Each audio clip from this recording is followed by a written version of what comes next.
At the lawyer's office, Mom looked me straight in the eyes and said, "You do not deserve a single thing your father left." The words hit me like a slap. My chest tightened. I couldn't breathe properly. Everyone in the room stared at me like I was nothing, like I didn't belong there. My brother Alex smirked from across the table, arms folded, enjoying every second of my humiliation. The lawyer, Mr. Harrison, cleared his throat uncomfortably and slid a thick stack of papers toward Mom. Her fingers reached for them quickly, too quickly. But as she pulled the documents closer, I noticed something. There was a line at the bottom of one page that she skipped over, her eyes darting past it like she hoped no one would see. My heart pounded. Something wasn't right. I leaned forward slightly, squinting at the page. Then I saw it. Dad's handwriting. Small, shaky, but unmistakable. It was on the very last page, tucked in the corner where most people wouldn't look. My pulse quickened. What did Dad write? Mr. Harrison reached across the table to take the papers back, but instinct took over. I grabbed the edge of the page before he could pull it away. Mom's face went white. Her mouth opened, but no sound came out at first. The note was short, written in Dad's uneven script. It said, "If they speak against you, read Section 7.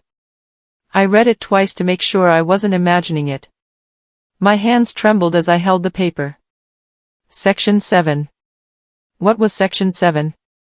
I looked up at Mom, and for the first time in my life, I saw real fear in her eyes. Not anger.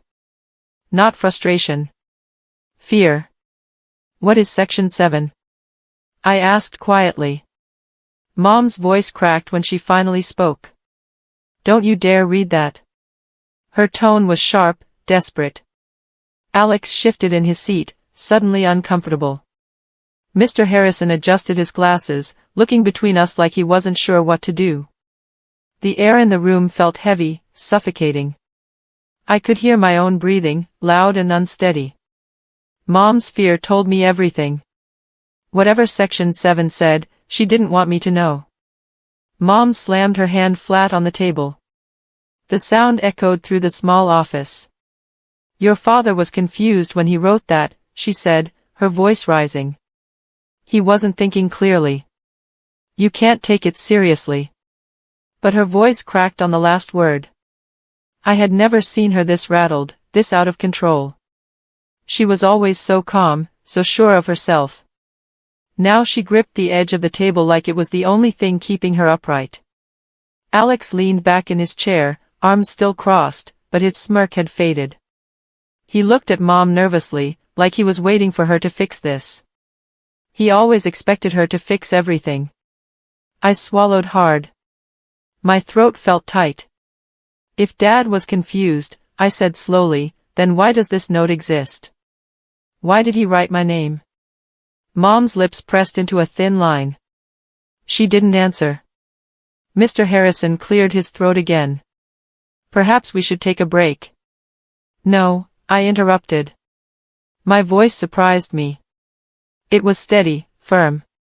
Let's read it right now. The room went completely silent. Mr. Harrison hesitated, then flipped through the document until he found Section 7. He adjusted his glasses and began reading aloud, his voice careful and measured. If my child is ever told they do not deserve this inheritance, they gain full rights to request a full review of all related documents and decisions. The words hung in the air. Mom's hands gripped the armrests of her chair so tightly her knuckles turned white. Alex's smirk was completely gone now. He stared at the table, jaw clenched. What does that mean? I asked, looking at Mr. Harrison. He set the papers down slowly. It means you have the legal right to ask for a complete review of your father's will, his assets, and any previous agreements. Previous agreements? I repeated. Mr. Harrison glanced at Mom. She looked away quickly. Yes, he said quietly. A review could bring up old events. Things that were meant to stay private. Mom stood up suddenly, her chair scraping loudly against the floor. We don't need a review.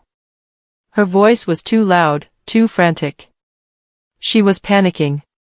We don't need a review, Mom repeated, trying to sound calmer but failing. Let's just sign the papers and move on. This is ridiculous. But I wasn't listening to her anymore.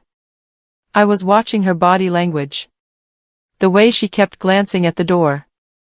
The way her hands shook when she tried to smooth down her blouse. She was terrified of something. Why are you so scared of a review? I asked. She didn't answer. She just stared at me, her mouth opening and closing like she was searching for the right lie. Mr. Harrison looked at me, his expression unreadable. Miss Taylor, do you want to continue with the review? I thought about all the years Mom had made me feel small. All the times she chose Alex over me.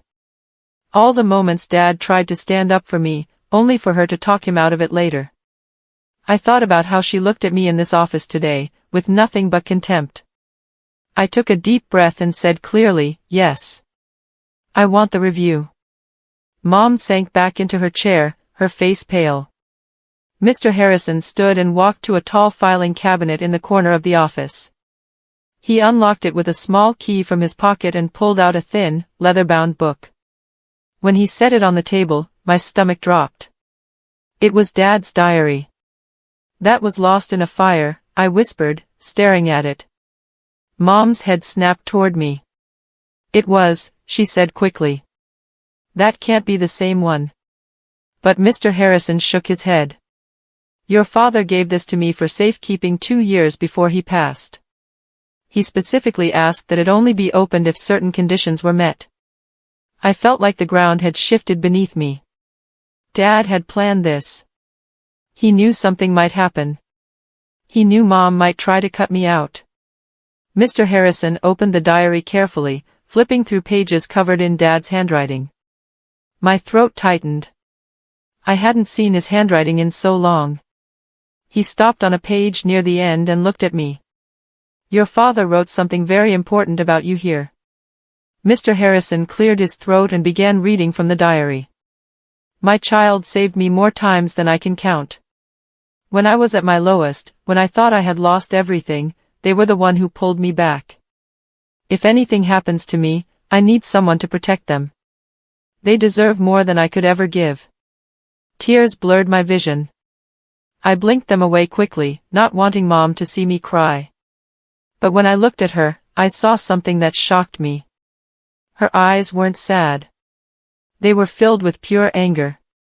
Her jaw was clenched. Her fists were balled up on the table.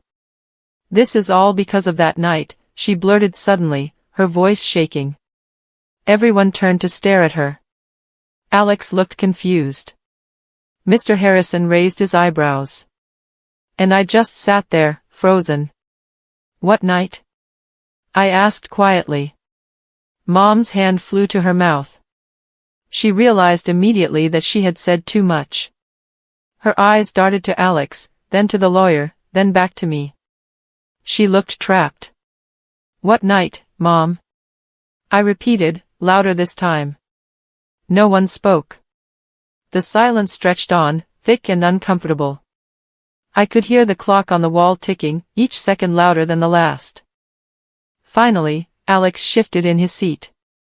He glanced at Mom, then muttered under his breath, "Don't tell them." You promised Dad. My head snapped toward him. You knew about this?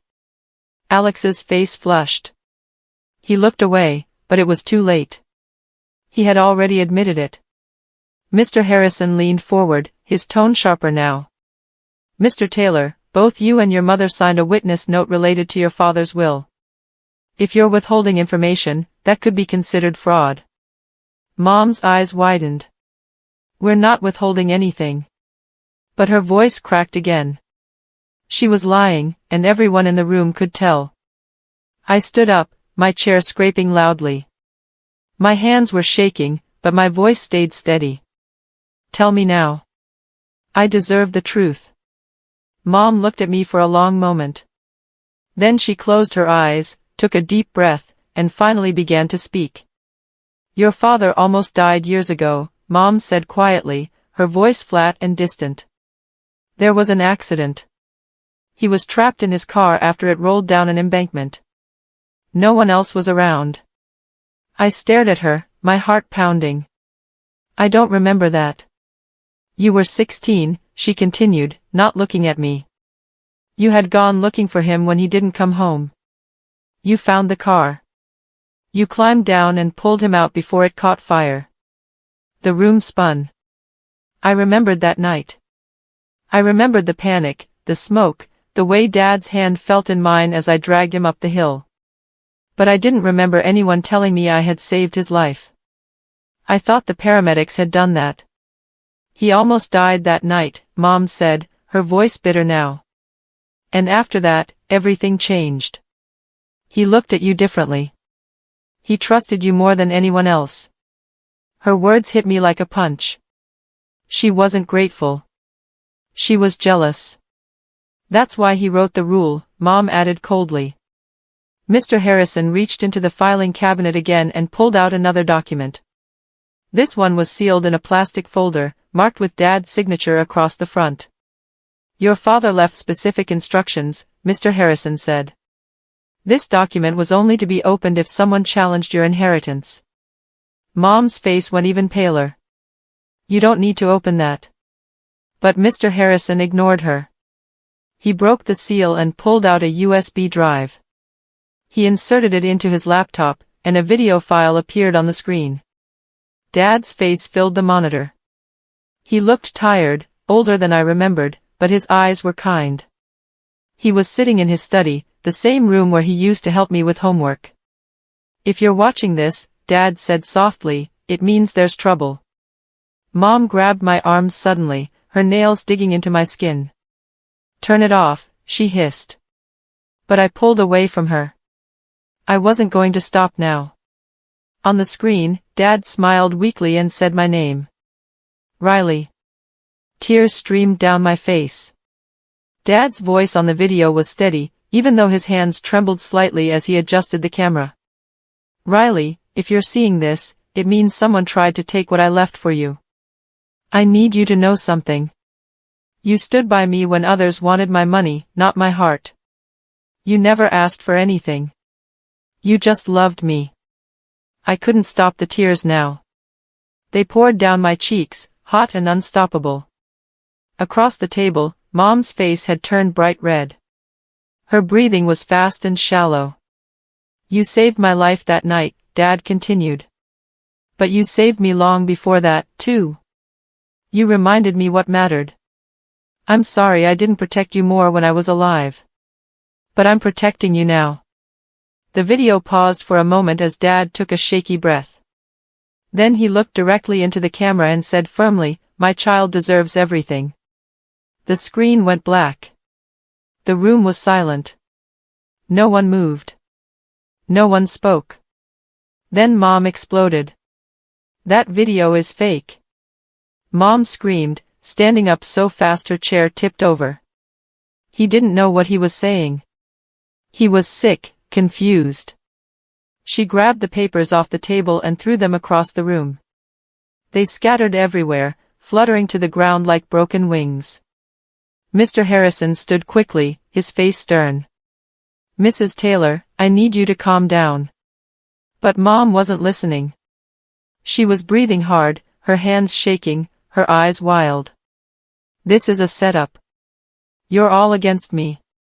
You've always been against me. She pointed at me, her finger trembling. You manipulated him. You made him think you were so perfect, so special. I just stared at her. I didn't say anything. I didn't need to. The truth was already out. Then, to my complete shock, Alex stood up. He walked around the table and stood next to me. Mom, stop, he said quietly. Mom's mouth fell open. Alex, what are you doing? I'm done lying for you, he said, his voice steady. Alex looked at me, his face tight with guilt. She told me to say you didn't deserve anything. She made me promise to back her up, no matter what. Mom's face crumpled. Alex, don't. But he kept going. Dad knew. He knew you were going to try to cut Riley out. That's why he made all those rules. He told me to stop hurting you, Riley. He begged me. His voice broke on the last word. I could see how much it cost him to say it. Mom shook her head frantically. You don't understand. I had to protect this family. Your father was going to give everything away to the child who actually loved him, Alex interrupted. That's what you couldn't stand, isn't it? The words hung in the air, sharp and final. Mr. Harrison, who had been silent this whole time, cleared his throat. There is one last rule your father left. Mom froze. Her eyes went wide. No. What rule? I asked. Mr. Harrison looked at me seriously. If anyone tries to keep you from your inheritance using lies or manipulation, they forfeit their share entirely. The room went so quiet I could hear my own heartbeat. Mom stood frozen, her face completely drained of color. Alex sat down slowly, staring at the floor. That means... I started, but my voice trailed off. It means, Mr. Harrison said carefully, that your mother could lose everything she was meant to inherit. Mom's legs seemed to give out. She collapsed back into her chair, her hands covering her face. For a moment, I almost felt sorry for her. Almost. But then I remembered the way she had looked at me earlier. The disgust. The cruelty. The years of being second best, of being told I wasn't good enough. This can't be happening, Mom whispered. This isn't fair. Alex let out a bitter laugh. Fair? You've been lying for years, Mom. You made me lie too. She looked up at him, her eyes desperate. I did it for us. For this family. No, I said quietly. You did it for yourself. She turned to me, and for the first time, she looked truly helpless. Lost. Riley, please, she said, her voice breaking. You can't do this. Mom's whole demeanor changed in an instant. The anger drained from her face, replaced by something that looked almost like remorse. She reached across the table toward me, her hand shaking. Riley, please. Let's just forget all this. We can work it out as a family. Her voice was soft now, pleading. Tears welled up in her eyes. It was the same voice she used to use when she wanted something from Dad, when she needed to convince him to see things her way. I made mistakes, she continued, her voice cracking. I was angry. I was scared of losing everything. But you're my child. We're family. She reached for my hand. I looked down at her trembling fingers, hovering just inches from mine. For a split second, I remembered being little. I remembered the rare moments when she was kind, when she smiled at me, when I felt like maybe she did love me after all. But then I remembered the lawyer's office. The disgust in her eyes. The way she said I didn't deserve anything. I pulled my hand away. No, I said quietly. Mom's face hardened again. The fake tears dried up instantly. She sat back in her chair, arms crossed, glaring at me with pure hatred. You'll regret this, she said coldly. I turned to Mr. Harrison. I want you to follow my father's rules. All of them. He nodded slowly. Are you certain? Yes.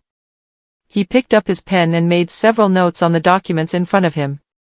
Then he stamped the file with an official seal, the sound loud and final in the quiet room. Mom stared at the stamp, her mouth slightly open, as if she couldn't believe what was happening. Alex, sitting beside me now, nodded once. You're doing the right thing, he said quietly. Mr. Harrison gathered the papers and looked at me. Your father's will is very clear. Based on the rules he set in place, your share of the estate is significantly larger than originally stated. My breath caught. How much larger? Nearly the entire estate, he said. Your mother will receive a small trust, enough to live comfortably, but nothing more. Mom gasped. Her hands flew to her mouth. No. No, this isn't possible. This is possible, Mr. Harrison said firmly, because your husband planned for this exact scenario. Mom slumped in her chair, staring at nothing. Her whole body seemed to deflate, like all the fight had gone out of her. Alex looked uncomfortable but didn't say anything. He had chosen his side. Mr. Harrison reached into his desk drawer and pulled out a sealed envelope. It was cream-colored, thick, with my name written across the front in Dad's handwriting. Your father left this for you, he said, sliding it across the table. I stared at it, my heart racing. My hands shook as I picked it up. The paper felt heavy, important. What is it? I whispered. His last words to you, Mr. Harrison said gently. I glanced at Mom. She wasn't looking at me anymore. She was staring at the floor, her face blank, like she had given up. Slowly, carefully, I broke the seal and unfolded the letter. Dad's handwriting covered the page, slightly shaky but unmistakably his. I took a deep breath and began to read. The letter was short, but every word felt like it had been carved into my heart. Riley, I knew you would fight for yourself one day. I knew you'd stand up when it mattered most. I'm sorry I couldn't be there to see it, but I'm so proud of you. You were always stronger than you believed. I wanted you to remember your worth, even when others tried to take it from you. You saved me in more ways than you'll ever know. Now it's my turn to save you. Everything I worked for, everything I built, it's yours. Not because you're my child, but because you earned it. Live the life you deserve. Love, Dad. Tears streamed down my face. I couldn't stop them. I didn't want to. For the first time in years, I felt like I could breathe. Like a weight had been lifted off my chest. Dad had seen me. He had known. And he had made sure I would be okay. I folded the letter carefully and held it close to my chest. Across the table, Mom finally looked up. Her eyes were empty. Mr. Harrison handed me several more documents to sign. Each one felt like a step toward freedom, toward the life Dad wanted me to have. Alex watched quietly, his expression unreadable but not unkind. When I finished signing, Mr. Harrison gathered everything into a folder and stood. This process will take a few weeks to finalize, but legally, everything is in order. Your father made sure of that. I nodded, still clutching Dad's letter. Mom stood too, her movements slow and stiff. She didn't look at me. She didn't say goodbye. She just walked toward the door, her heels clicking against the hardwood floor. At the doorway, she paused. For a moment, I thought she might turn around, might say something. But she didn't. She just left. Alex lingered for a moment. I'm sorry, he said quietly. For everything. I looked at him, really looked at him, and saw the guilt in his eyes. I know, I said. He nodded once, then followed Mom out. And just like that, it was over. I stood outside the lawyer's office, the late afternoon sun warming my face. The air felt different somehow, lighter. I took a deep breath and let it out slowly. Dad had been right about everything. He knew Mom would try to take what was mine. He knew I would need proof, protection, a way to fight back. And he had given me all of it. I thought about the years I spent feeling small, invisible, like I didn't matter. I thought about all the times I believed Mom when she said I wasn't good enough. But Dad had seen the truth. And now, finally, so did I. I pulled out my phone and looked at the last text Dad had sent me before he died. It was simple, just 3 words, "You've got this." I smiled through my tears. He was right. I changed everything. Not with anger or revenge, but with the truth. And that was more powerful than anything Mom could ever take from me. I walked to my car, Dad's letter still in my hand, and drove toward the future he had fought so hard to give me. For the first time in my life, I felt free.